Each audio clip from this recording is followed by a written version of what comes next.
All right, let's talk about inflation because it's been an absolute nightmare. Whether we're talking about our grocery bills, gas, or rent, we've all felt it. And honestly, I only grocery shop for one person, me, but somehow my grocery bill has been looking like I'm feeding a family of 3 lately. It's horrendous. And I know we all want answers. The big question on everyone's mind is, how do we get out of this mess? Well, some economists think they've got it all figured out for you.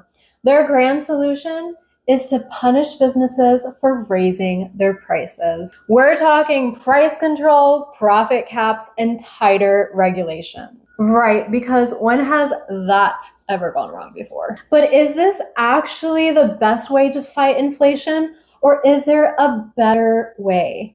Today, we're going to be breaking down inflation and how we even got here to begin with, and what is the best way out. First of all, to understand why everything got so expensive, we have to go back to 2020, when the government decided to save the economy by flooding it with trillions of dollars.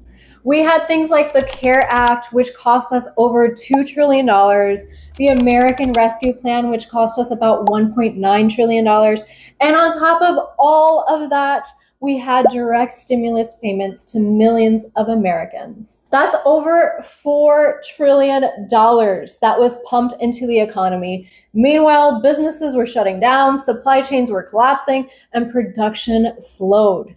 This meant that there was more money chasing fewer goods, the basic ingredients for inflation. But it wasn't just fiscal policy. Monetary policy also had a huge impact on inflation. To support all of this massive government spending, the Federal Reserve increased the money supply and slashed interest rates to historic lows. This all made borrowing cheaper and injected even more money into the economy, fueling demand when supply was already struggling. Because of this delay in tightening monetary policy, it allowed inflationary pressures to build, making the problem worse. So the inflation we're experiencing today wasn't caused by just one culprit. It was fueled by this perfect storm of massive government spending, loose monetary policy, and global supply chain disruptions. Together, these forces created excessive demand at a time when supply was already constrained, causing prices to soar. But here's where things go off the rails. Some economists are suggesting profit caps and price controls to help consumers. But history tells us otherwise. Whenever the government artificially caps prices below current market rates, businesses stop producing because it's no longer profitable to do so. And what do we get? Shortages. This happened in Venezuela, Cuba, and the Soviet Union. Everywhere price controls have been tried, they've led to disaster. Because prices aren't the problem here, they're the symptom. In a free market, prices send signals. They tell businesses, hey, people really want more Stanley Cups. You need to make more. And they tell consumers, maybe don't splurge on that avocado toast today, honey. I really love my Stanley Cup. But when the government messes with those signals, it's like throwing a wrench in the machine.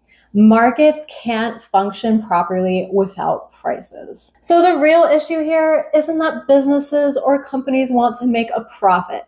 Of course they do. That's literally what keeps them in business. The real problem is when governments step in to artificially control prices in the name of fairness. Profits aren't the enemy here. They're what drive businesses to innovate, expand, and meet demand. So what is the best way to combat inflation?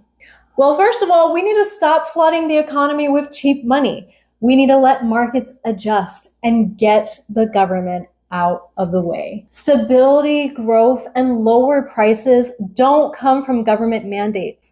They come from allowing free markets to operate freely. One of my favorite economists once said this: one of the great mistakes is to judge policies by their intentions rather than their results. Meaning that government policies may come with the best intentions here to protect and save consumers from higher prices, but intentions do not equal results. So the next time someone blames inflation on greedy businesses or suggests more government control, kindly point them to this video. Because markets balance supply, demand, and prices far better than any government policy ever could. If you enjoyed this video and want to learn more about inflation, check out my article with the American Institute of Economic Research. I fully dive into inflation here in a way for anyone to understand. We'll leave you a link in the description. Thank you for joining Basic Economics with Holly Jean. Please be sure to subscribe so that we can see you here next time.